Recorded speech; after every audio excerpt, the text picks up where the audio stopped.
നമസ്കാരം. ഇന്ന് ഇതുവരെയുള്ള എല്ലാ വാർത്തകളും സമഗ്രമായി നോക്കാം. ആദ്യം പ്രധാന തലക്കെട്ടുകൾ. നിയമസഭാ തിരഞ്ഞെടുപ്പിൽ 13 സീറ്റ് ചോദിക്കാൻ കേരള കോൺഗ്രസ് എം. LDFന്റെ മധ്യമേഖലാ ജാഥ ജോസ് കെ മാണി നയിക്കും. മുന്നണി മാറ്റമില്ലെന്ന് സ്റ്റിയറിംഗ് കമ്മിറ്റി തീരുമാനം. ഇറക്കിവിട്ട സ്ഥലത്തേക്കില്ലെന്നും സംരക്ഷണം തന്നത് പിണറായി വിജയനെന്നും ജോസ് കെ മാണി. KM മാണിയെ അപമാനിക്കാൻ ശ്രമിച്ചവർ അദ്ദേഹത്തിന്റെ സ്മാരകത്തിന് സ്ഥലം നൽകുന്നതിൽ സന്തോഷമെന്ന് VD സതീശൻ.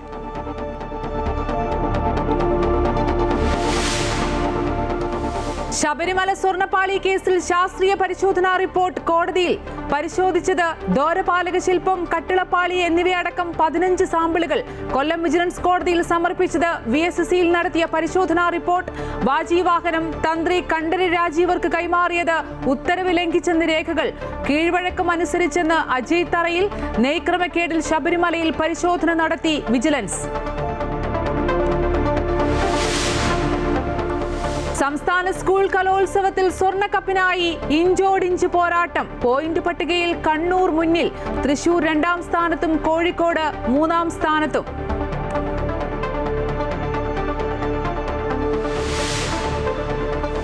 മുംബൈയിലെ കോർപ്പറേഷൻ തെരഞ്ഞെടുപ്പിൽ BJPയുടെ വൻ തിരിച്ചുവരവ്. 28 വർഷത്തെ താക്കറെ ആധിപത്യം അവസാനിപ്പിച്ച് BJP ഷിൻഡെ സഖ്യം. ബൃഹൻ മുംബൈ മുനിസിപ്പൽ കോർപ്പറേഷനിൽ 116 സീറ്റ് നേടി അധികാരമുറപ്പിച്ച് മഹായുതി സഖ്യം.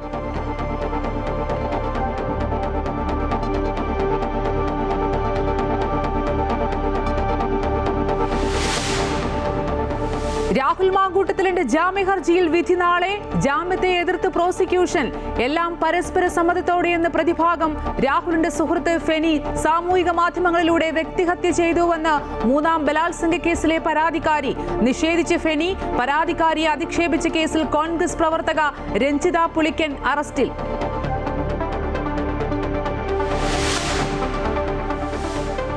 മലപ്പുറം കരുവാരക്കുണ്ടിൽ 14കാരിയെ കൊല്ലപ്പെട്ട നിലയിൽ. മൃതദേഹം കണ്ടെത്തിയത് റെയിൽവേ ട്രാക്കിനോട് ചേർന്നുള്ള കുറ്റിക്കാട്ടിൽ. പ്രായപൂർത്തിയാകാത്ത സുഹൃത്ത് പോലീസ് കസ്റ്റഡിയിൽ. എറണാകുളം പോണേക്കരയിൽ 6 വയസ്സുകാരിയായ മകളും അച്ഛനും മരിച്ച നിലയിൽ. ആത്മഹത്യയെന്ന് പ്രാഥമിക നിഗമനം.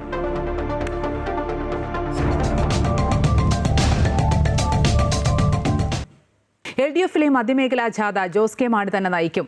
മുന്നണി മാറ്റമില്ലെന്ന തീരുമാനമാണ് സ്റ്റിയറിംഗ് കമ്മിറ്റി എടുത്തത്. ഭരണപക്ഷത്താണെങ്കിലും ചില വിഷയങ്ങളിൽ വേറിട്ട നിലപാടെടുത്തുവെന്നും ജോസ് കെ മാണി യോഗത്തിന് ശേഷം പറഞ്ഞു. നമ്മുടെ ഇനിയിപ്പോൾ പോകുന്ന ചർച്ചയിലേക്കും നമുക്കറിയാം നിയമസഭാ തെരഞ്ഞെടുപ്പിലേക്കാണ്.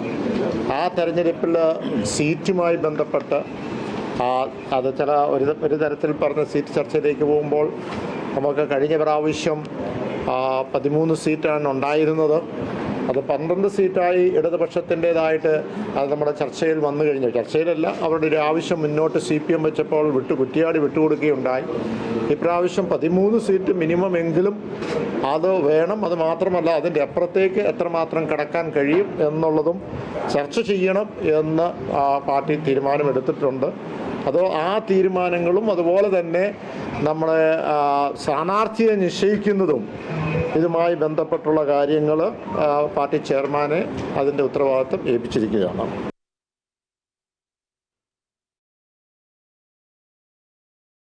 മുന്നണി മാറ്റത്തിൽ കേരള കോൺഗ്രസുമായി ചർച്ച നടത്തിയിട്ടില്ലെന്ന് പ്രതിപക്ഷ നേതാവ് VD സതീശൻ. തിരഞ്ഞെടുപ്പിന് മുമ്പ് മുന്നണി വിപുലീകരിക്കുമെന്നും അത് കേരള കോൺഗ്രസ് ആണെന്ന് പറഞ്ഞിട്ടില്ലെന്നും അദ്ദേഹം വ്യക്തമാക്കി. KM മാണിയെ അപമാനിക്കാൻ ശ്രമിച്ചവർ അദ്ദേഹത്തിന് സ്മാരകത്തിന് സ്ഥലം നൽകാൻ തീരുമാനിച്ചതിൽ സന്തോഷമെന്നും VD സതീശൻ പരിഹസിച്ചു.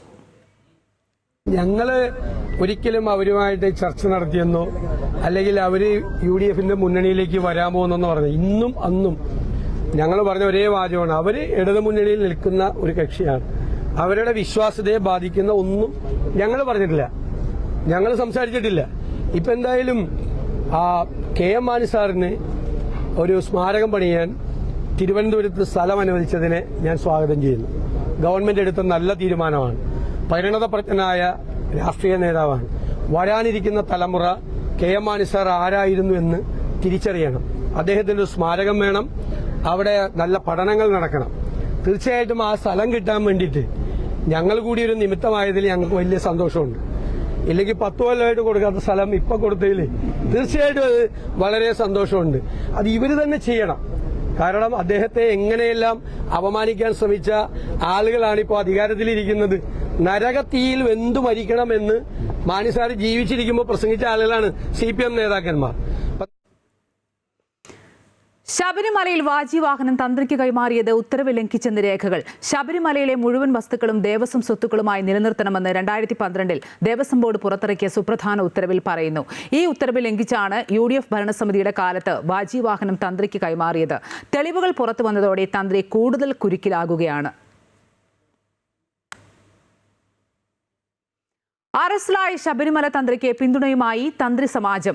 തന്ത്രിയെ കേസിൽ പ്രതി ചേർത്തത് തന്ത്രി സമൂഹത്തെ അവഹേളിക്കാൻ വേണ്ടിയാണ് തന്ത്രി സമാജം ഭാരവാഹികൾ ആരോപിച്ചു. ശബരിമലയിൽ നിന്നും 2 സീനിയർ തന്ത്രിമാരെ മാറ്റി നിർത്തുകയാണ് കേസിന് പിന്നിലെ ലക്ഷ്യം. ദേവസ്വം ബോർഡിന്റെ അനുമതിയോടെയാണ് തന്ത്രിക്ക് വാജിവാഹനം കൈമാറിയത്. തന്ത്രിയെ ജയിലിൽ കിടത്തണമെന്ന ഉദ്ദേശത്തോടെയാണ് തന്ത്രിയുടെ വീട്ടിൽ നിന്നും വാജിവാഹനം കസ്റ്റഡിയിലെടുത്തതെന്നും തന്ത്രി സമാജം ആരോപിച്ചു. സ്വർണ്ണപ്പാളികൾ നീക്കുന്നത് സംബന്ധിച്ചുള്ള ദേവന്റെ അനുജ്ഞ ദേവസ്വം ബോർഡ് രേഖാമൂലം ആവശ്യപ്പെടാത്തതിനാലാണ് നൽകാതിരുന്നതെന്നും തന്ത്രി സമാജം ഭാരവാഹികൾ അറിയിച്ചു.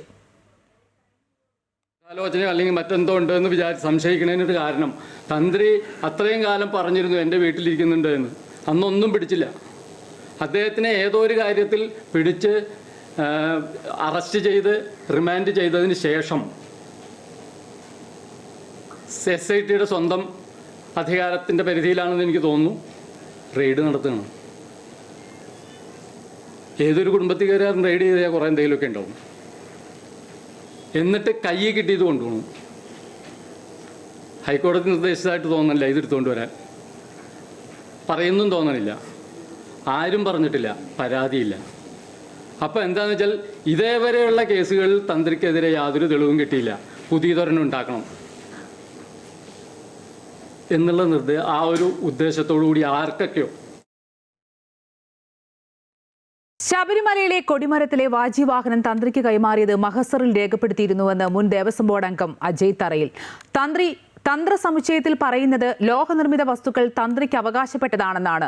കീഴ്വഴക്കം അനുസരിച്ചാണ് വാജിവാഹനം തന്ത്രിക്ക് നൽകിയതെന്നും അജയ് തറയിൽ വ്യക്തമാക്കി. പുതിയത് സ്ഥാപിക്കുമ്പോൾ പഴയ വസ്തുക്കൾ സൂക്ഷിക്കണമെന്ന ദേവസ്വം ബോർഡ് ഉത്തരവിനെക്കുറിച്ച് അന്ന് ആരും പറഞ്ഞിരുന്നില്ലെന്നും അജയ് തറയിലിന്റെ വിശദീകരണം. കാലങ്ങളായി നിലനിന്നിരുന്ന കീഴ്വഴക്കമനുസരിച്ചാണ് വാജിവാഹനം തന്ത്രിക്ക് കൈമാറിയതെന്ന് ആവർത്തിക്കുകയാണ് മുൻ ദേവസ്വം ബോർഡ് അംഗമായ അജയ് തറയിൽ.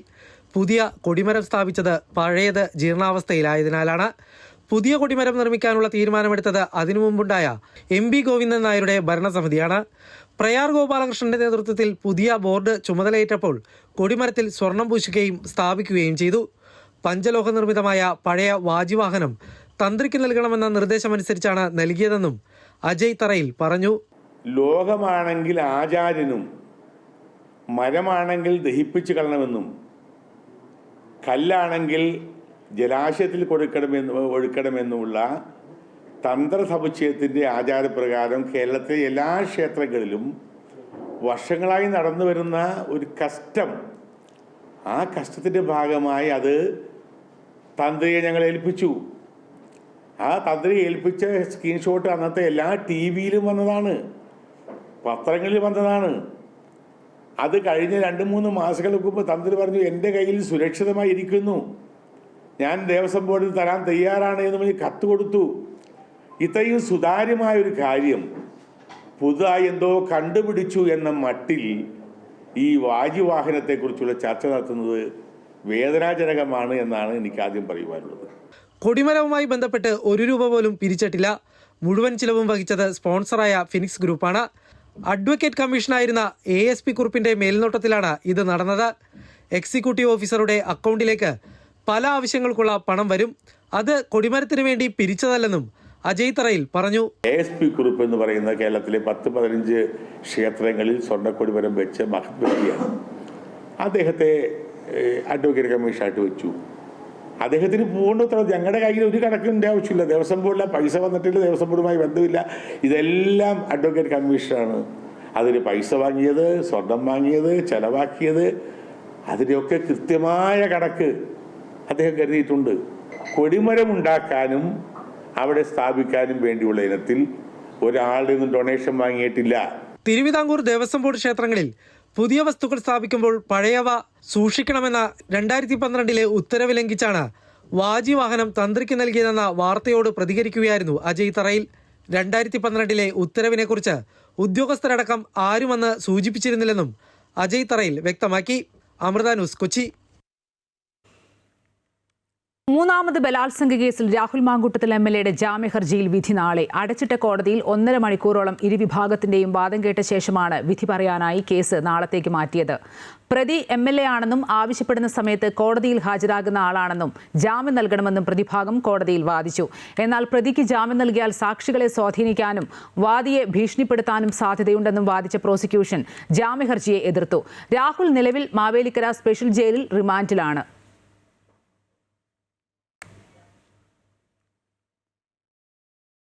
രാഹുൽ മാങ്കൂട്ടത്തിൽ MLAക്കെതിരെ പരാതി നൽകിയ അതിജീവിതയുടെ ഫേസ്ബുക്ക് പോസ്റ്റ് പരസ്യപ്പെടുത്തിയ സംഭവത്തിൽ പ്രതികരണവുമായി പ്രതിപക്ഷ നേതാവ് VD സതീശൻ.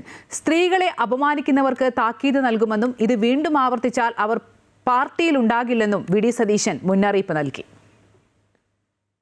ഒരു തരത്തിലും സ്ത്രീകളെ ആരെ അപമാനിച്ചാലും അത് ഞങ്ങൾ അനുവദിക്കില്ല. അങ്ങനെയുള്ളവര് അവർക്ക് പാർട്ടി താക്കീത് കൊടുക്കും. അവരെ പാർട്ടിയിൽ ഉണ്ടാവില്ല. അത് വീണ്ടും അവരെ ആവർത്തിച്ചു കഴിഞ്ഞാൽ ഒരാളും ഉണ്ടാവില്ല. ഒരാൾ സ്ത്രീകളെ അപമാനിക്കാൻ പാടില്ല. ഇപ്പോ ഐഷ പോറ്റി കോൺഗ്രസിൽ ജോയിൻ ചെയ്തു അല്ലേ? എന്തൊരു സങ്കടമാണ് CPM നേതാക്കന്മാർക്ക്. എത്ര CPM നേതാക്കന്മാർ BJPയിലേക്ക് പോയി. അപ്പൊ എന്നൊരു വിഷമമില്ല. ഐഷ പോറ്റി കോൺഗ്രസിൽ ചേർന്നപ്പോഴാണ് വിഷമം. എന്നിട്ട് AKG സെന്ററിൽ ഇരുന്ന് ഓരോരുത്തർ സോഷ്യൽ മീഡിയയിൽ വനിതാ കോൺഗ്രസ് നേതാക്കന്മാര് CPMൽ ജോയിൻ ചെയ്യുന്ന പറഞ്ഞ് തെറ്റായ വാർത്ത കൊടുക്കുകയാണ്. ഞാൻ പറഞ്ഞു, ഈ AKG സെന്ററിൽ ഇരുന്ന് സോഷ്യൽ മീഡിയ കൺട്രോൾ ചെയ്യണവര് എന്തൊക്കെയാണ് ചെയ്യുന്നത്? രാഹുലിന്റെ സുഹൃത്ത് ഫെനി സാമൂഹിക മാധ്യമങ്ങളിലൂടെ വ്യക്തിഹത്യ ചെയ്തുവെന്ന് മൂന്നാം ബലാത്സംഗ കേസിലെ പരാതിക്കാരി. അതേസമയം FIR റദ്ദാക്കണമെന്നാവശ്യപ്പെട്ട് രാഹുൽ മാങ്കൂട്ടത്തിലിന്റെ സുഹൃത്ത് ഫെനി നൈനാൻ ഹൈക്കോടതിയിൽ ഹർജി നൽകി. അതിജീവിതയുടെ പേര് വെളിപ്പെടുത്തിയിട്ടില്ലെന്നും അപമാനിക്കാൻ ശ്രമിച്ചില്ലെന്നും വാദം. കേസ് രാഷ്ട്രീയ പ്രേരിതമെന്നും ഫെനി ആരോപിക്കുന്നു. രാഹുൽ മാങ്കൂട്ടത്തിനെതിരെ മൂന്നാമത്തെ പരാതി നൽകിയ അതിജീവിതയെ അപമാനിച്ചതായുള്ള കേസിൽ മഹിളാ കോൺഗ്രസ് പ്രവർത്തകയെ അറസ്റ്റ് ചെയ്തു. മഹിളാ കോൺഗ്രസിന്റെ മുൻ ജില്ലാ സെക്രട്ടറിയായ രഞ്ജിത പുളിക്കലിനെയാണ് പത്തനംതിട്ട സൈബർ പോലീസ് അറസ്റ്റ് ചെയ്തത്. കോട്ടയത്തെ ബന്ധുവീട്ടിൽ നിന്നാണ് രഞ്ജിത പുളിക്കനെ അറസ്റ്റ് ചെയ്തത്. ജാമ്യമില്ലാത്ത വകുപ്പുകൾ ചേർത്താണ് കേസെടുത്തിട്ടുള്ളത് എന്നാണ് ലഭിക്കുന്ന വിവരം. പ്രായമായവരെ കോൺഗ്രസിലേക്ക് ചേർക്കുന്നു എന്ന MV ഗോവിന്ദന്റെ പരാമർശത്തിൽ പ്രതികരിച്ച് പ്രതിപക്ഷ നേതാവ് VD സതീശൻ. പ്രായമായവർ മോശക്കാരാണോ എന്നും എങ്കിൽ ചെറുപ്പക്കാരെ കൊണ്ടുവരാമെന്നും അദ്ദേഹം പറഞ്ഞു. മാറാൻ സമയമായി എന്ന് അദ്ദേഹം ഉദ്ദേശിച്ചത് പിണറായി വിജയനെക്കുറിച്ചായിരിക്കുമെന്നും VD സതീശൻ പരിഹസിച്ചു. പ്രായമായവരെ കൊണ്ടുവന്നതിന്റെ വിഷമമുണ്ടെങ്കിൽ അടുത്തത് വേണേൽ ചെറുപ്പക്കാരെ നോക്കാം. വേണോ? എന്താ പറയുന്നത്? പ്രായമായവർ അത്ര മോശക്കാരായിട്ടുള്ള ആളുകളാണോ? അത് പുള്ളി പിണറായി വിജയൻ ഉദ്ദേശിച്ചത് പറഞ്ഞായിരിക്കും. പ്രായമായവർ അതേക്കുറിച്ച് മാറാൻ സമയമായെന്നാണ് ആ പറഞ്ഞതിന്റെ അർത്ഥം. പ്രായമായവർ വേണ്ട. ശബരിമല സ്വർണ്ണക്കൊള്ളയിൽ ദേവസ്വം ബോർഡ് മുൻ അംഗവും CPM പ്രതിനിധിയുമായ N വിജയകുമാറിനെ ഒരു ദിവസത്തെ SIT കസ്റ്റഡിയിൽ വിട്ടു. കൊല്ലം വിജിലൻസ് കോടതിയാണ് കസ്റ്റഡിയിൽ വേണമെന്ന് SITയുടെ ആവശ്യം അംഗീകരിച്ചത്. കൂടുതൽ ചോദ്യം ചെയ്യാൻ ഒരു ദിവസത്തേക്കാണ് പ്രത്യേക അന്വേഷണ സംഘത്തിന്റെ കസ്റ്റഡിയിൽ വിട്ടത്. 2019 കാലയളവിൽ ദേവസ്വം ബോർഡ് അംഗമായിരുന്ന N വിജയകുമാറിന്റെ മൊഴി നിർണായകമായിരുന്നു. ആടിയ ശിഷ്ടം നെയ് ക്രമക്കേടിൽ ശബരിമലയിൽ വിജിലൻസ് പരിശോധന നടത്തി. സന്നിധാനത്തെ ഓഫീസിലും കൗണ്ടറിലും വിവിധ ഇടങ്ങളിലുമാണ് പരിശോധന നടന്നത്. 13,675 പാക്കറ്റ് വിൽപ്പന നടത്തിയത് ദേവസ്വം ബോർഡിൽ രേഖപ്പെടുത്തിയിട്ടില്ലെന്നും 13 ലക്ഷം രൂപയുടെ തട്ടിപ്പ് നടന്നതായും സ്പെഷ്യൽ കമ്മീഷണർ ഹൈക്കോടതിയിൽ റിപ്പോർട്ട് നൽകിയതിന്റെ അടിസ്ഥാനത്തിലാണ് പ്രത്യേക സംഘത്തെ അന്വേഷണത്തിന് വിട്ടത്. സംഭവത്തിൽ 33 ഉദ്യോഗസ്ഥർക്കെതിരെ കേസെടുത്തിട്ടുണ്ട്. ഇതിന് പിന്നാലെയാണ് പരിശോധന. SP മഹേഷ് കുമാറിന്റെ നേതൃത്വത്തിലുള്ള സംഘമാണ് പരിശോധന നടത്തിയത്. സംഭവത്തിൽ സുനിൽകുമാർ പോറ്റിയെ ദേവസ്വം ബോർഡ് സസ്പെൻഡ് ചെയ്തിരുന്നു. 36 ലക്ഷം രൂപയുടെ ക്രമക്കേടാണ് ഇപ്പോൾ കണ്ടെത്തിയത്. പരിശോധനാ റിപ്പോർട്ട് സംഘം കോടതിയിൽ സമർപ്പിക്കും. DA കുടിശ്ശികയും ക്ഷാമബത്തയും മറ്റ് ആനുകൂല്യങ്ങളും നൽകാൻ സർക്കാർ പ്രതിജ്ഞാബദ്ധമാണെന്ന് മന്ത്രി KN ബാലഗോപാൽ. ക്ഷാമബത്ത കോടതിയിൽ പോയി വാങ്ങേണ്ട ആവശ്യമില്ലെന്നും അനാവശ്യ വാർത്തകൾ തെറ്റിദ്ധാരണയുണ്ടാക്കുന്നതെന്നും മന്ത്രി പറഞ്ഞു. പങ്കാളിത്ത പെൻഷന് പകരം അഷ്വേർഡ് പെൻഷൻ നൽകും. അതേസമയം 2 ലക്ഷം കോടി കേന്ദ്രത്തിൽ നിന്ന് കിട്ടാനുണ്ടെന്നും സാമ്പത്തിക ബുദ്ധിമുട്ട് വരുത്തിയിട്ടും ഒന്നിലും സർക്കാർ പുറകോട്ട് പോയില്ലെന്നും അദ്ദേഹം വ്യക്തമാക്കി. ഗവൺമെന്റിന് വേണ്ടിയിട്ട് ഞാൻ പറയുന്നു, ഗവൺമെൻറ്റിൻ്റെ ഇപ്പോൾ പ്രതിദാനം ചെയ്യുന്ന ധനകാര്യ വകുപ്പ് മന്ത്രി എന്നതിലെല്ലാം പറയുന്നത് ഈ കാര്യങ്ങളെല്ലാം കൊടുക്കുമെന്ന് തന്നെയാണ് ഗവൺമെൻറ് കാഴ്ചപ്പാട്. അത് വെറുതെ പറയുന്നതല്ല. അപ്പോൾ അങ്ങനെ കൊടുക്കില്ല എന്നൊരു ധാരണയില്ല. ഇതിനകത്ത് തെറ്റിദ്ധാരണാജനകമായൊരു വാർത്ത വന്നതുകൊണ്ടാണ് അത് അങ്ങനെ ഇൻ്റർപ്രറ്റ് ചെയ്യേണ്ട കാര്യമില്ല. ഗവൺമെൻറ് അത് കൊടുക്കും. പക്ഷേ ഈയൊരു സമീപനം കോടതിയിൽ പോയിട്ട് ഇങ്ങനെ പറഞ്ഞ് ഒരു വാർത്ത ഉണ്ടാക്കാൻ വേണ്ടി അവർ ശ്രമിക്കുന്നതല്ല വേണ്ടത്. എന്തായാലും അതിനകത്ത് സംശയമില്ല. ഞാനിവിടെ പറഞ്ഞു, ഇത്രയേറെ പണം വെട്ടിക്കുറച്ചിട്ടും നമ്മൾ ഈ കാര്യങ്ങൾ കൊടുത്തു മുന്നോട്ട് പോവുകയാണ്. 2 ലക്ഷം കോടി രൂപയോളം കിട്ടാനുണ്ടായിരുന്നു. ഈ വർഷം മാത്രം 17,000 കോടിയാണ് നമുക്ക് ബോറോയിങ് കുറച്ചത്. ഈ വർഷം കൃത്യമായ മുൻ മന്ത്രിയും RSP നേതാവുമായ ഷിബു ബേബി ജോണിനെതിരെ പോലീസ് കേസെടുത്തു. ഷിബു ബേബി ജോണിന്റെയും കുടുംബാംഗങ്ങളുടെയും പേരിലുള്ള സ്ഥലത്ത് ഫ്ളാറ്റ് നിർമ്മിച്ചു തരാമെന്ന് പറഞ്ഞ് പണം വാങ്ങിയെന്ന് പരാതി. കുമാരപുരം സ്വദേശി അലക്സിന്റെ പരാതിയിൽ തിരുവനന്തപുരം മെഡിക്കൽ കോളേജ് പോലീസാണ് കേസെടുത്തത്. എന്നാൽ ഫ്ളാറ്റ് നിർമ്മിക്കാൻ കൺസ്ട്രക്ഷൻ കമ്പനിയുമായാണ് ധാരണയുണ്ടാക്കിയതെന്നും താനോ കുടുംബമോ 1 രൂപ പോലും കൈപ്പറ്റിയിട്ടില്ലെന്നും ഷിബു ബേബി ജോൺ പറയുന്നു. തിരുവനന്തപുരത്ത് കഴക്കൂട്ടം ബൈപ്പാസ് റോഡിന് സമീപത്തെ സ്ഥലത്ത് ഫ്ളാറ്റ് നിർമ്മിച്ചു തരാമെന്ന് പറഞ്ഞ് പണം വാങ്ങിയെന്നാണ് പരാതിക്കാരൻ ആരോപിക്കുന്നത്. ഷിബു ബേബി ജോണിനും കുടുംബത്തിനും ഇവിടെ 45 സെന്റ് സ്ഥലമുണ്ട്. ഒരു കൺസ്ട്രക്ഷൻ കമ്പനി മുഖേന ഫ്ളാറ്റ് നിർമ്മിക്കാൻ കരാർ നൽകിയെന്നും ഇതിനായി 15 ലക്ഷം രൂപ വാങ്ങിയെന്നുമാണ് കുമാരപുരം സ്വദേശിയായ അലക്സിന്റെ പരാതി. 2020 ഷിബു ബേബി ജോണിന്റെ സാന്നിധ്യത്തിലാണ് കൺസ്ട്രക്ഷൻ കമ്പനിയുമായി ധാരണാപത്രം ഒപ്പിട്ടതെന്നും പരാതിക്കാരൻ ചൂണ്ടിക്കാട്ടുന്നു. ഇത്രയും വർഷം കഴിഞ്ഞിട്ടും ഫ്ളാറ്റ് നിർമ്മാണം നടക്കാത്തതിനാൽ വഞ്ചനാ കുറ്റം ആരോപിച്ചാണ് അലക്സ് പരാതി നൽകിയത്. ആദ്യം പോലീസിലും കമ്മീഷണർക്കും പരാതി നൽകിയെങ്കിലും സിവിൽ കേസ് എന്ന് പറഞ്ഞ് ഇത് പരിഗണിച്ചിരുന്നില്ല. തുടർന്ന് മുഖ്യമന്ത്രിക്കും DGPക്കും പരാതി നൽകുകയും കേസെടുക്കുകയുമായിരുന്നു. തിരുവനന്തപുരം മെഡിക്കൽ കോളേജ് പോലീസാണ് കേസ് രജിസ്റ്റർ ചെയ്തിരിക്കുന്നത്. എന്നാൽ പരാതിക്കാരനെ താൻ കണ്ടിട്ടില്ല എന്നാണ് ഷിബു ബേബി ജോൺ വാദിക്കുന്നത്. കൺസ്ട്രക്ഷൻ കമ്പനിയുമായി നേരിട്ടുള്ള ഇടപാടാണെന്നും തനിക്ക് യാതൊരു ബന്ധവുമില്ലെന്നും ഷിബു ബേബി ജോൺ പറയുന്നു. അലക്സിൽ നിന്ന് താനോ കുടുംബമോ 1 പൈസ പോലും കൈപ്പറ്റിയിട്ടില്ലെന്നും കൺസ്ട്രക്ഷൻ കമ്പനിയിൽ നിന്ന് തനിക്കും മോശപ്പെട്ട അനുഭവം ഉണ്ടായിട്ടുണ്ടെന്നും ഷിബു ആരോപിക്കുന്നു. തെരഞ്ഞെടുപ്പ് സമയത്ത് കെട്ടിച്ചമച്ചുണ്ടാക്കിയ പരാതിയാണെന്നും മാനനഷ്ടത്തിന് കേസ് നൽകുമെന്നും ഷിബു ബേബി ജോൺ വ്യക്തമാക്കി. അമൃത ന്യൂസ്, തിരുവനന്തപുരം.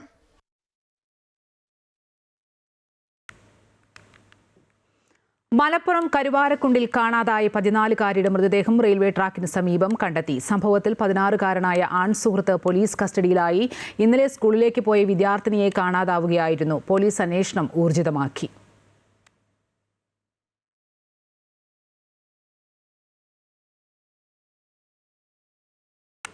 രാജ്യത്തെ ഏറ്റവും സമ്പന്നമായ തദ്ദേശ സ്ഥാപനത്തിന്മേലുള്ള 28 വർഷത്തെ താക്കറെ കുടുംബത്തിന്റെ മേൽക്കോയ്മ അവസാനിപ്പിച്ച് BJP ഷിൻഡെ സഖ്യം. ബൃഹൻ മുംബൈ മുനിസിപ്പൽ കോർപ്പറേഷനിലേക്ക് നടന്ന തിരഞ്ഞെടുപ്പിൽ വ്യക്തമായ ഭൂരിപക്ഷത്തോടെ മഹായുതി സഖ്യം അധികാരം ഉറപ്പിച്ചു. 227 വാർഡുകളുള്ള കോർപ്പറേഷനിൽ 217 ഇടങ്ങളിലെ ഫലമാണ് നിലവിൽ പുറത്തുവന്നത്. ഇതിൽ 116 സീറ്റുകളാണ് BJP ശിവസേന ഷിൻഡെ വിഭാഗം സഖ്യം സ്വന്തമാക്കിയിരിക്കുന്നത്.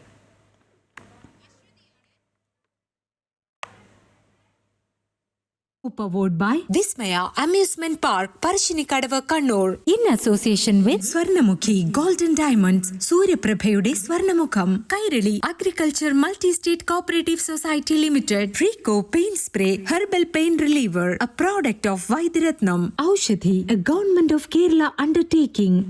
Takita takita jum takita nam takita tum tarigirdigidim takita takadim takita tatum tatum. 64ാമത് സംസ്ഥാന സ്കൂൾ കലോത്സവത്തിൽ കണ്ണൂർ കുതിപ്പ് തുടരുന്നു. തൊട്ടുപുറകിൽ 2ാം സ്ഥാനത്തായി കോഴിക്കോടും തൃശൂരും ഇഞ്ചോടിഞ്ച് പോരാട്ടത്തിലാണ്.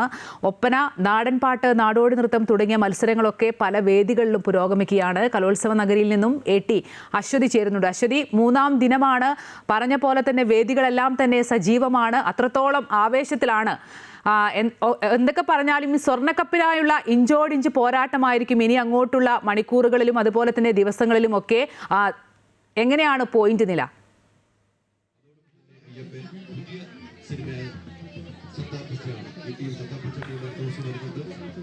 അമ്പിളി, ഇവിടെ ഇഞ്ചോടിഞ്ച് പോരാട്ടമാണ് വിവിധ ജില്ലകൾ പ്രകടനങ്ങളിലൂടെ കാഴ്ചവെക്കുന്നത്. ഇതിൽ കണ്ണൂരാണ് ഏറ്റവും മുൻപന്തിയിലുള്ളത്. 619 പോയിന്റുമായിട്ടാണ് കണ്ണൂർ മുന്നിട്ട് നിൽക്കുന്നത്. അതുപോലെ തന്നെ കോഴിക്കോടും തൃശ്ശൂരും തൊട്ട് പിന്നിലുണ്ട്. അതായത് 2ാം സ്ഥാനത്തിന് വേണ്ടി ഇഞ്ചോടിഞ്ച് പോരാട്ടം തന്നെയാണ് നടക്കുന്നത്. കാരണം കോഴിക്കോടിന് 605 പോയിന്റുകളും അതുപോലെ തന്നെ തൃശ്ശൂരിന് 603 പോയിന്റുകളുമാണുള്ളത്. ഒപ്പം തന്നെ പാലക്കാടും 3ാം സ്ഥാനത്തിന് വേണ്ടി പുറകിലുണ്ട്. പാലക്കാടും 601 പോയിന്റ് ആണ് നേടിയിരിക്കുന്നത്. അതായത് കോഴിക്കോട്, തൃശ്ശൂർ, പാലക്കാട് ജില്ലകളുടെ പോയിന്റ് നിലകൾ തമ്മിൽ വലിയ വ്യത്യാസങ്ങളില്ല. ഇഞ്ചോടിഞ്ച് പോരാട്ടമാണ് ഇവർ കാഴ്ചവെക്കുന്നത്. അത് കഴിഞ്ഞ് തിരുവനന്തപുരമാണ്. പക്ഷേ തിരുവനന്തപുരത്തിന് ചെറിയ വ്യത്യാസമുണ്ട്. 585 പോയിന്റാണ് തിരുവനന്തപുരം. അങ്ങനെയാണ് ഈ പോയിന്റ് പട്ടിക മുന്നോട്ട് പോകുന്നത്. എന്തായാലും വലിയ ഇഞ്ചോടിഞ്ച് പോരാട്ടങ്ങളാണ് നടക്കുന്നത്. ഇത് മൂന്നാം ദിനമായിട്ടുള്ളൂ. ഇനിയും വലിയ മത്സരങ്ങളുണ്ട്. പ്രത്യേകിച്ച് ഗ്രൂപ്പ് ഇനങ്ങളൊക്കെ ഉണ്ട്. വലിയ പോയിന്റ് നിലയിൽ വലിയ വ്യത്യാസങ്ങൾ ഉണ്ടാകാനുള്ള സാധ്യതകളുണ്ട്. കാരണം നേരിയ വ്യത്യാസം മാത്രമാണ് ഈ ജില്ലകൾ തമ്മിൽ ഉള്ളൂ. അതിൽ ഇന്ന് പ്പെട്ട കളർഫുൾ ഐറ്റങ്ങൾ നിരവധി ഉണ്ടായിരുന്നു. അതിൽ രാവിലെ കുച്ചിപ്പുടിയും പരിചമുട്ടും, അതുപോലെ തന്നെ മലയപ്പുലയാട്ടം, ഗോത്ര വിഭാഗത്തിൽ നിന്നുള്ള മലയപ്പുലയാട്ടം, അതുപോലെ തന്നെ ചവിട്ടുനാട്ടൊക്കെ തന്നെ രാവിലെ ഉണ്ടായിരുന്നു. ഉച്ചയ്ക്ക് ശേഷം ഒപ്പന, വൃന്ദവാദ്യം, മലയപ്പുലയാട്ടം, ഹൈസ്കൂൾ വിഭാഗം, അതുപോലെ തന്നെ വട്ടപ്പാട്ട്, ദഫ്മുട്ട്, നാടൻ പാട്ട്, ഒരു നിര അതിൽ പങ്കെടുക്കുന്നതിന് വേണ്ടി നിരവധി പാർട്ടിസിപ്പൻസ് ഉണ്ടായിരുന്നു. എന്തായാലും ഇപ്പോഴും മത്സരങ്ങൾ തുടരുകയാണ്. ഒപ്പം തന്നെ മീഡിയ പവലിയനുകളിൽ കുട്ടികളുടെ പ്രകടനങ്ങളുണ്ട്. ഓരോ മാധ്യമ പവലിയനുകൾക്ക് മുൻപിലും കുട്ടികളുടെ പെർഫോമൻസ് ഉണ്ട്. അവിടെയൊക്കെ വലിയ ഒരു ഉത്സവ പ്രതീതി തന്നെയാണുള്ളത്. ഒപ്പം ഇന്ന് വിദ്യാഭ്യാസ മന്ത്രി വി ശിവൻകുട്ടിയുടെ വാർത്താ സമ്മേളനം ഉണ്ടായിരുന്നു. അതിൽ അദ്ദേഹം സമാപന സമ്മേളനത്തെ സംബന്ധിച്ചിട്ടുള്ള വിശദാംശങ്ങളാണ് പ്രധാനമായും പറഞ്ഞത്. സമാപന സമ്മേളനം ഉദ്ഘാടനം ചെയ്യുന്നത് പ്രതിപക്ഷ നേതാവ് വി ഡി സതീശനാണ്. ഒപ്പം തന്നെ മോഹൻലാൽ അദ്ദേഹത്തിൻ്റെ ഒരു സാന്നിധ്യം കൂടി ഉണ്ടായിരിക്കും. ഈ സ്വർണ്ണ കപ്പ് വിജയികൾക്ക് സമ്മാനിക്കുന്നത് മോഹൻലാലും അതുപോലെ തന്നെ പ്രതിപക്ഷ നേതാവും ചേർന്നിട്ടായിരിക്കും. അതിൻ്റെ വിശദാംശങ്ങൾ ഇന്ന് വിദ്യാഭ്യാസ മന്ത്രി വി ശിവൻകുട്ടി വാർത്താ സമ്മേളനത്തിൽ വ്യക്തമാക്കുകയും ചെയ്തു. അമ്പിളി. ശരി. 64ാമത് സംസ്ഥാന സ്കൂൾ കലോത്സവത്തിൽ കണ്ണൂർ കുതിപ്പ് തുടരുകയാണ്. തൊട്ടുപുറകിൽ 2ാം സ്ഥാനത്തിനായി കോഴിക്കോടും തൃശ്ശൂരുമൊക്കെ ഇഞ്ചോടിഞ്ച് പോരാട്ടത്തിലാണ്. അശ്വതി സൂചിപ്പിച്ച പോലെ തന്നെ ഒപ്പന, നാടൻപാട്ട്, നാടോടി നൃത്തം തുടങ്ങിയ മത്സരങ്ങളൊക്കെ പുരോഗമിക്കുകയാണ്. 25 വേദികളും 3ാം ദിനം സജീവമാണ്. കലോത്സവ നഗരിയിൽ നിന്നും കലോത്സവത്തിന്റെ വിശദാംശങ്ങൾ നൽകുകയായിരുന്നു അശ്വതി. കേരളത്തിന് കേന്ദ്രത്തിന്റെ അപ്രതീക്ഷിത സമ്മാനം. 3 അമൃത് ഭാരത് ഉൾപ്പെടെ 4 ട്രെയിനുകൾ സംസ്ഥാനത്തിന് അനുവദിച്ചു. 3 അമൃത് ഭാരത് ട്രെയിനുകളും ഒരു ഗുരുവായൂർ തൃശൂർ പാസഞ്ചറുമാണ് കേരളത്തിന് ലഭിക്കുക. അടുത്തയാഴ്ച തിരുവനന്തപുരത്തെത്തുന്ന പ്രധാനമന്ത്രി നരേന്ദ്രമോദി ഫ്ളാഗ് ഓഫ് ചെയ്യും. ഇന്ത്യൻ റെയിൽവേയുടെ മുഖച്ഛായ തന്നെ മാറ്റുന്ന ആദ്യ വന്ദേ ഭാരത് സ്ലീപ്പർ ട്രെയിൻ നാളെ പ്രധാനമന്ത്രി നാടിന് സമർപ്പിക്കും. ഗുവാഹത്തിക്കും കൊൽക്കത്തയ്ക്കും ഇടയിലാണ് ഈ ട്രെയിൻ സർവീസ് നടത്തുക. 2 ദിവസം മുമ്പ് രാജ്യത്ത് പുതിയ 9 അമൃത് ഭാരത് ട്രെയിനുകൾ റെയിൽവേ മന്ത്രി പ്രഖ്യാപിച്ചിരുന്നു. അതിൽ കേരളത്തിന് ഒന്നും ലഭിച്ചിരുന്നില്ല. ഇത് മലയാളികളെ ഏറെ നിരാശപ്പെടുത്തിയിരുന്നു. പൊതുവെ യാത്രാക്ലേശം അനുഭവപ്പെടുന്ന കേരളത്തിന് അപ്രതീക്ഷിതമായുണ്ടായ ഈ പ്രഖ്യാപനം ഏറെ ആശ്വാസം പകരുന്നതാണ്. തിരുവനന്തപുരം താമ്പരം, തിരുവനന്തപുരം ഹൈദരാബാദ്, നാഗർകോവിൽ മംഗളൂരു എന്നീ അമൃത് ഭാരത് ട്രെയിനുകളാണ് കേരളത്തിന് അനുവദിച്ചിരിക്കുന്നത്. നാഗർകോവിൽ ചർലാപ്പള്ളി, കോയമ്പത്തൂർ, ധൻബാദ് എന്നീ അമൃത് ഭാരത് ട്രെയിനുകളാണ് തമിഴ്നാടിന് ലഭിക്കുക. അമൃത് ഭാരത് പദ്ധതിയിൽ ഉൾപ്പെടുത്തി വികസിപ്പിച്ച 11 സ്റ്റേഷനുകളുടെ ഉദ്ഘാടനവും പ്രധാനമന്ത്രി നിർവഹിക്കും. കുറ്റിപ്പുറം, ചങ്ങനാശ്ശേരി, ഷൊർണൂർ സ്റ്റേഷനുകളാണ് കേരളത്തിൽ നിന്ന് പദ്ധതിയിൽ ഉൾപ്പെട്ടിട്ടുള്ളത്. തൃശൂർ ഗുരുവായൂർ പാസഞ്ചർ ട്രെയിൻ അനുവദിച്ച കാര്യം കേന്ദ്രമന്ത്രി സുരേഷ് ഗോപി കഴിഞ്ഞ ദിവസം അറിയിച്ചിരുന്നു. പാസഞ്ചർ ട്രെയിൻ വൈകിട്ട് 6:10 ഗുരുവായൂരിൽ നിന്ന് പുറപ്പെട്ട് 6:50 തൃശൂരിലെത്തും. തൃശൂരിൽ നിന്ന് രാത്രി 8:10 പുറപ്പെട്ട് 8:45 ഗുരുവായൂരിലെത്തും. ഷൊർണൂർ നിലമ്പൂർ പാത വൈദ്യുതീകരണവും റെയിൽവേ അംഗീകരിച്ചിട്ടുണ്ട്. മണിക്കൂറിൽ 130 കിലോമീറ്റർ വേഗതയിൽ സഞ്ചരിക്കാൻ ശേഷിയുള്ള ട്രെയിനുകളാണ് അമൃത് ഭാരത് എക്സ്പ്രസുകൾ. സെമി ഹൈസ്പീഡ് വിഭാഗത്തിലാണ് ഇവ ഉൾപ്പെടുന്നത്. സാധാരണക്കാർക്ക് താങ്ങാനാവുന്ന ടിക്കറ്റ് നിരക്കിൽ വേഗമേറിയ യാത്ര ഇതോടെ സാധ്യമാകും. News desk Amrita news. ഇറാന് നേരെയുള്ള യുദ്ധഭീഷണിയിൽ അയവ് വരുത്തിയ അമേരിക്ക അതേസമയം പദ്ധതി ഉപേക്ഷിച്ചതായി US പ്രസിഡന്റ് ഡൊണാൾഡ് ട്രംപ് പ്രഖ്യാപിച്ചിട്ടില്ല. ഗൾഫ് മേഖലയിലെ സൗഹൃദ രാജ്യങ്ങളുടെ സമ്മർദ്ദവും ഭരണകൂടത്തെ മറിച്ചിടാൻ പ്രക്ഷോഭകാരികൾക്ക് ശക്തിയില്ലെന്ന വിലയിരുത്തലുമാണ് തീരുമാനത്തിന് പിന്നിലെന്നാണ് സൂചന. ഇറാനിൽ അധികാരം പിടിച്ചെടുക്കാൻ അമേരിക്കയ്ക്ക് കഴിയുമെന്ന് താൻ കരുതുന്നില്ലെന്ന് ട്രംപ് വ്യക്തമാക്കി. ഇറാന്റെ ഭാഗത്തു നിന്നുള്ള തിരിച്ചടി മുൻനിർത്തി ആക്രമണം മാറ്റിവെക്കാൻ ഇസ്രായേൽ ആവശ്യപ്പെട്ടതായും മാധ്യമങ്ങൾ റിപ്പോർട്ട് ചെയ്യുന്നു. ഖത്തറിലെ അൽ ഉദയ്ദ് വ്യോമത്താവളത്തിലേക്ക് US വിമാനങ്ങൾ മടങ്ങി വരികയാണെന്ന് റോയിട്ടേഴ്സ് റിപ്പോർട്ട് ചെയ്യുന്നു. അതേസമയം 5 മണിക്കൂർ അടച്ചിട്ടതിന് ശേഷം രാത്രിയോടെ ഇറാൻ തങ്ങളുടെ വ്യോമാതിർത്തി വീണ്ടും തുറന്നു. രാജ്യവ്യാപകമായ പ്രക്ഷോഭത്തിന്റെ ശക്തി കുറഞ്ഞുവെന്നും തിങ്കളാഴ്ചയ്ക്ക് ശേഷം നഗരങ്ങളിൽ പ്രതിഷേധ റാലികൾ നടന്നിട്ടില്ലെന്നുമാണ് വിവരം. അതേസമയം ഭീകരബന്ധം ആരോപിച്ചുള്ള അറസ്റ്റുകൾ രാജ്യമെങ്ങും ഇന്നലെയും തുടർന്നു. News desk Amrita news. മലയാള ചലച്ചിത്ര രംഗത്തെ ആയുഷ്കാല സംഭാവനയ്ക്കുള്ള 2024 JC ഡാനിയൽ പുരസ്കാരം നടി ശാരദയ്ക്ക്. സംസ്ഥാന സർക്കാരിന്റെ പരമോന്നത ചലച്ചിത്ര പുരസ്കാരമാണ് ഇത്. 5 ലക്ഷം രൂപയും പ്രശസ്തി പത്രവും ശില്പവും അടങ്ങുന്നതാണ് പുരസ്കാരം. ജനുവരി 25-ന് തിരുവനന്തപുരം നിശാഗന്ധിയിൽ നടക്കുന്ന കേരള സംസ്ഥാന ചലച്ചിത്ര അവാർഡ് സമർപ്പണ ചടങ്ങിൽ മുഖ്യമന്ത്രി പിണറായി വിജയൻ പുരസ്കാരം സമ്മാനിക്കും.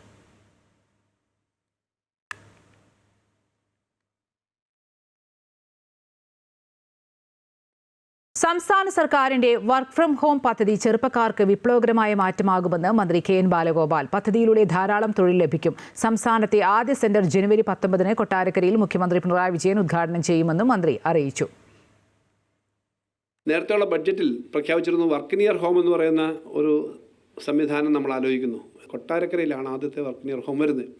ബഹുമാനപ്പെട്ട മുഖ്യമന്ത്രിയാണ് ഉദ്ഘാടനം ചെയ്യുന്നത് 19-ാം തീയതി 3 മണിക്ക്. ശരിക്കും ധാരാളം ആളുകൾക്ക് ജോലി അവസരം കിട്ടുന്നൊരു പദ്ധതിയാണിത്. റീഫർബിഷ്ഡ് ആയിട്ടുള്ള IT പാർക്ക് പോലെ ഡെവലപ്പ് ചെയ്യുന്നു. അതിൻ്റെ ആദ്യത്തെ മോഡലാണ്. ഇതൊരു വലിയ വിപ്ലവകരമായ മാറ്റമായിരിക്കും കേരളത്തിലെ തൊഴിൽ എടുക്കുന്ന സമൂഹത്തെ, പ്രത്യേകിച്ച് ചെറുപ്പക്കാരെ സംബന്ധിച്ച്. സംസ്ഥാന ക്ഷീരസംഗമം പടവ് 2026 ജനുവരി 18 മുതൽ 21 വരെ കൊല്ലത്ത് വെച്ച് നടക്കുമെന്ന് മന്ത്രി J. ചിഞ്ചുറാണി പറഞ്ഞു. ക്ഷീരവകുപ്പിന്റെ വിവിധ അവാർഡുകളും പരിപാടിയിൽ വിതരണം ചെയ്യുമെന്നും 18-ന് കർഷകരുടെ വിളംബര ജാഥ, ഡയറി എക്സ്പോ എന്നിവ നടക്കുമെന്നും മന്ത്രി പറഞ്ഞു. അതേസമയം സംസ്ഥാനതല ഉദ്ഘാടനം 19-ന് മുഖ്യമന്ത്രി നിർവഹിക്കുമെന്നും മന്ത്രി വ്യക്തമാക്കി.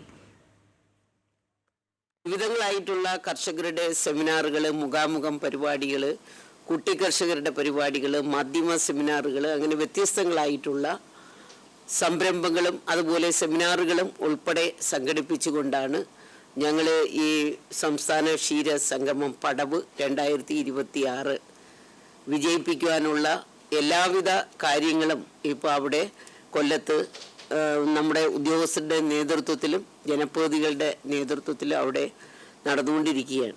ഇതിനോടനുബന്ധിച്ച് തന്നെ സംസ്ഥാന തലത്തിലുള്ള വിവിധ അവാർഡുകൾ അത് നമ്മൾ വിതരണം ചെയ്യപ്പെടുകയാണ്. 19-ാം തീയതിയാണ് പിന്നെ നമുക്ക് അതിൻ്റെ സംസ്ഥാനതല ഉദ്ഘാടനം.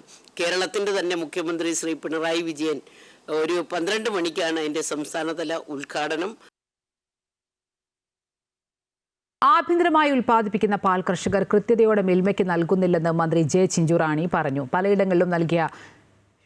പലയിടങ്ങളിലും നൽകിയ ശേഷമാണ് കർഷകർ മിൽമയ്ക്ക് പാൽ നൽകുന്നതെന്നും കൃത്യമായ കണക്കെടുക്കാനുള്ള സർവേ ആരംഭിച്ചതായും മന്ത്രി പറഞ്ഞു. പാൽ വില വർധനയെപ്പറ്റി ഒരു ചർച്ചയും നടന്നിട്ടില്ലെന്നും മന്ത്രിയല്ല മിൽമയാണ് തീരുമാനിക്കേണ്ടതെന്നും പറഞ്ഞു. ശുപാർശ നൽകിയാൽ സർക്കാരുമായി ആലോചിച്ച് ചെയ്യുമെന്നും മന്ത്രി വ്യക്തമാക്കി. പാല് കർഷകർ കറക്കുന്നുണ്ട്, അത് കൊണ്ടുവന്ന് കൊടുക്കുന്ന ക്ഷീരസംഘത്തിലാണ്. അപ്പോൾ അവർ കൊടുക്കുന്ന പാലിന് വളരെ കൃത്യതയോടുകൂടിയുള്ള പാലല്ല കൊടുക്കുന്നത്. കാരണം അവർ വീട്ടിൽ പാല് കൊടുക്കുന്നുണ്ട്.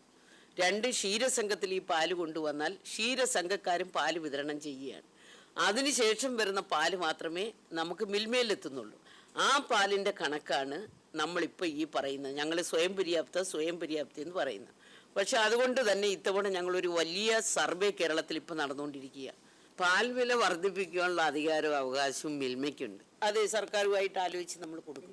നമ്മൾ മാത്രമായിട്ട് ആലോചിച്ചാൽ പറ്റത്തില്ല, സർക്കാരുമായിട്ട് ആലോചിച്ച് ചെയ്യും. സ്വാമിയേ ശരണമയ്യപ്പോ. ഇനി ശബരിമല സന്നിധാനത്തേക്കാണ്. ദീപാരാധനയുടെ സമയമാണ്, അതിലേക്ക്.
ശബരിമല സന്നിധാനത്ത് ദീപാരാധനയുടെ സമയമായിരുന്നു. ദീപാരാധനയുടെ തത്സമയ സംപ്രേഷണമാണ് കണ്ടത്.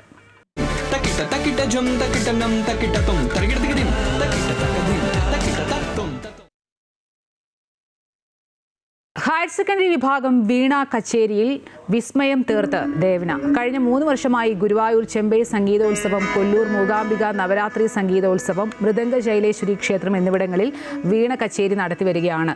അധ്യാപകനായ ജിതേന്ദ്രയുടെയും കോഴിക്കോട് നാഷണൽ ആയുഷ് മിഷൻ ജില്ലാ പ്രോഗ്രാം മാനേജർ ഡോക്ടർ അനിന ത്യാഗരാജിന്റെയും മകളാണ് ദേവന.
അമൃത വിശ്വവിദ്യാപീഠം കോയമ്പത്തൂർ ക്യാമ്പസ് ദേശീയതല ടെക് ഫെസ്റ്റ് സംഘടിപ്പിച്ചു. ഇന്ത്യയിലെ ശ്രദ്ധേയമായ വിദ്യാർത്ഥി കേന്ദ്രീകൃത ടെക് ഫെസ്റ്റുകളിൽ ഒന്നാണ് ഇത്.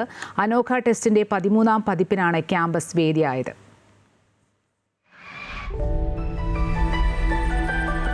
Dare to different, bigger and better എന്ന ആശയങ്ങൾ മുൻനിർത്തി സംഘടിപ്പിക്കുന്ന ടെക് ഫെസ്റ്റ് ഇന്ത്യയിലെ തന്നെ ശ്രദ്ധേയമായ വിദ്യാർത്ഥി കേന്ദ്രീകൃത ടെക് ഫെസ്റ്റുകളിലൊന്നാണ്. അമൃത വിശ്വവിദ്യാപീഠത്തിന്റെ 23ാമത് ഇൻസ്റ്റിറ്റ്യൂഷൻ ഡേയോടനുബന്ധിച്ചായിരുന്നു ടെക് ഫെസ്റ്റിന്റെ ഉദ്ഘാടനം. മികച്ച പ്രകടനം കാഴ്ചവെച്ച അധ്യാപകർക്കും ജീവനക്കാർക്കും വിദ്യാർത്ഥികൾക്കുമായി 250-ലധികം അവാർഡുകൾ ചടങ്ങിൽ വിതരണം ചെയ്തു. പോൾകാർട്ട് logistic managing director Elango Narayanan ചടങ്ങിൽ മുഖ്യാതിഥിയായിരുന്നു. ഇത്തവണ പുതുതായി ഏർപ്പെടുത്തിയ Anokha excellence award industry leader വിഭാഗത്തിൽ Toyota Kirloskar motor executive adviser doctor TR പരശുരാമന് സമ്മാനിച്ചു. വ്യവസായ ലോകത്തും സാങ്കേതിക നേതൃത്വത്തിലും അദ്ദേഹം നൽകിയ വിശിഷ്ടമായ സംഭാവനകൾ പരിഗണിച്ചായിരുന്നു പുരസ്കാരം. Ashok Leyland, HCL technologies, TVS motors, ടെറാക്കാർ, MFAR കാർബൺ, ഇൻട്രൂസെപ്റ്റ്സ് ലാബ്, DLF തുടങ്ങി വിവിധ സ്ഥാപനങ്ങളിൽ നിന്നുമുള്ള 15-ലധികം വ്യവസായ പ്രമുഖർ പങ്കെടുത്ത CEO കോൺക്ലേവ് ഉൾപ്പെടെ നിരവധി പരിപാടികളാണ് ഇത്തവണ അനോഖയുടെ ഭാഗമായി ക്യാമ്പസിൽ സംഘടിപ്പിച്ചത്. 5500-ലധികം വിദ്യാർത്ഥികൾ പങ്കെടുത്ത പരിപാടിയിൽ ആധുനിക സാങ്കേതിക വിഷയങ്ങളിൽ 20 വർക്ക്ഷോപ്പുകളും എഞ്ചിനീയറിംഗ്, കമ്പ്യൂട്ടിംഗ്, സയൻസ്, ഡിസൈൻ തുടങ്ങിയ മേഖലകളിലായി 29 മത്സരങ്ങളും സംഘടിപ്പിച്ചു. AI വേഴ്സ് ഉൾപ്പെടെ 4 ഹാക്കത്തോണുകളും പരിപാടിയുടെ ഭാഗമായി സംഘടിപ്പിച്ചിരുന്നു.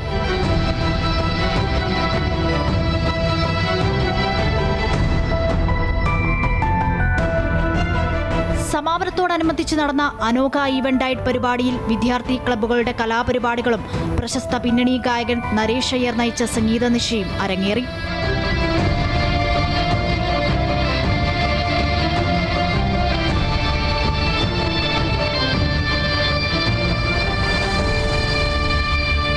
News desk, Amrita news. 64ാമത് സംസ്ഥാന സ്കൂൾ കലോത്സവത്തിൽ വേദികളെല്ലാം തന്നെ സജീവമാണ്. കലയരങ്ങിൽ കലോത്സവ വിശേഷങ്ങൾ കാണാമിനി.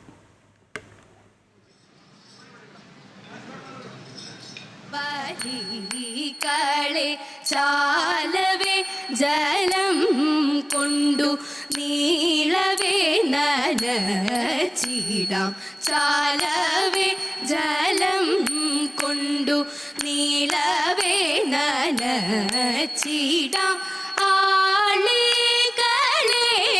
നിങ്ങൾ താത കണ്വാമുനിക്ക് കാതരാക്ഷിയേക്കാളും, താത കണ്വാമുനിക്ക് കാതരാക്ഷിയേക്കാളും ചൂതാതി തരുക്കളിൽ പ്രീതി എന്നതു അല്ലെങ്കിൽ ഇന്നീ നവ പല്ലവാങ്കി ഇവളെ അല്ലെങ്കിൽ ഇന്നീ നവ പല്ലവാങ്കി ഇവളെ വല്ലി സേചനം ചെയ്യുവാൻ ചൊല്ലുമോ നിർവിശങ്കം വല്ലി സേചനം ചെയ്യുവാൻ ചൊല്ലുമോ നിർവിശങ്കം അനുരൂപഘടവുമായി അനുകാലം നനയ്ക്കുവാൻ അനുസഞ്ചാരിണിമാരെ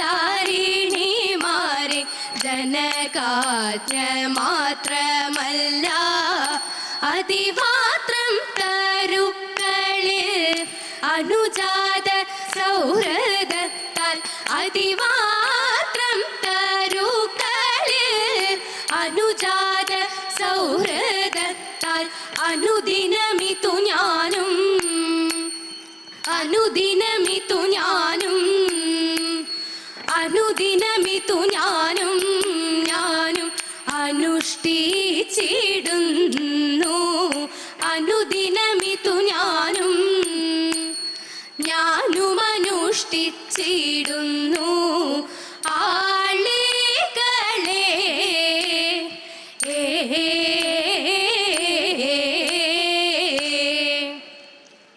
മേനക തൻ പുത്രിയും തൻ തോഴിമാരും കൂടി കാനനത്തിൽ പൂക്കൾ തേടി ലീലയാടി മേവി ലീലയാടി മേവി മാലിനി തങ്ങളെ മടി വിളിച്ചിടുന്നു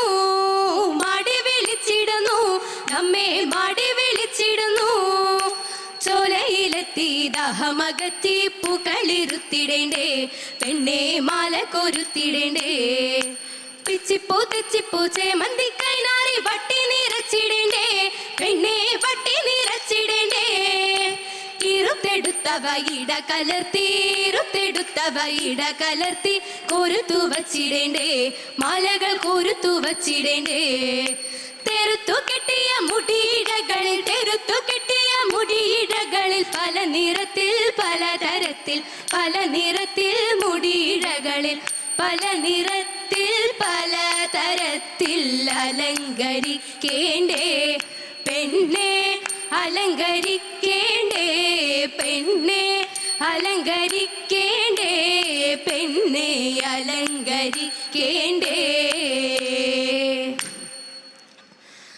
കല്യാണി കളവാണി ചൊല്ലു നീയാരെന്നതു വല്ലേ നീ ആരുടെയാ പുത്രി എന്നും തതേതാ നിൻ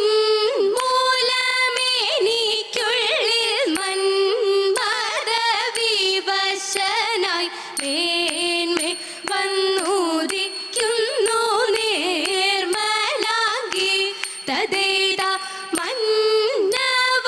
മന്നവശകുന്തള എന്നു പേരെനിക്കേടോ എന്നിലാഗ്രഹം തവ നന്നല്ലേതും തതേതാ എന്നിലാഗ്രഹം തവ നന്നല്ലേതും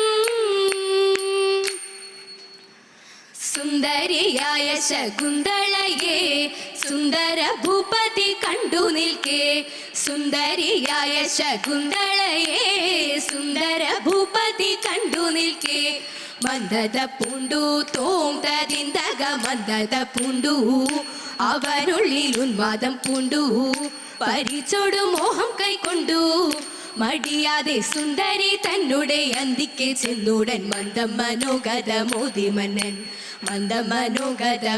മന്നൻ മണ്ടാർ കൂടലി വനചാരിണി കുണ്ടത എന്നെ കതിച്ചാലും നീ വണ്ടാർ കുഴലി വനചാരിണി കുണ്ടത എന്നെ കതിച്ചാലും നീ മാൻകിടാവുത്തും തോം തതിന്തക മാൻകിടാവുത്തും മരവൂരി ചെലയുടുത്തും ഇലഞ്ഞിപ്പോ മാല കൊരുത്തും കളിയാടും ആശ്രമ കന്യകെ നിന്നെ വേൾപ്പാനാശയതേറുന്നു കോമളാങ്കി എനിക്കാശയതേറുന്നു കോമളാങ്കി ആശ്രമ കന്യകെ നിന്നെ വേൾപ്പാൻ ആശയതേറുന്നു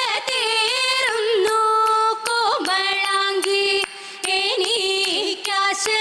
എനിക്കാശയതേറുന്നു കോമളാങ്കി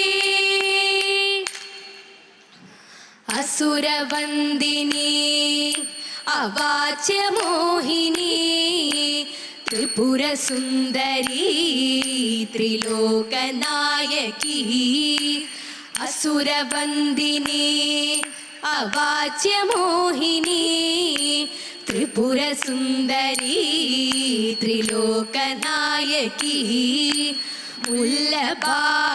മുല്ലബാണരി പൂജായേ നല്ല ബുദ്ധി ഗുണദായേ മുല്ലബാണരി പൂജായേ നല്ല ബുദ്ധി ഗുണദായേ മാലകറ്റു മമദായേ മംഗളം ജയമംഗളം അഷ്ടലക്ഷ്മി മംഗളം ധാന്യലക്ഷ്മി മംഗളം ദേവി മംഗളം ശ്രീദേവി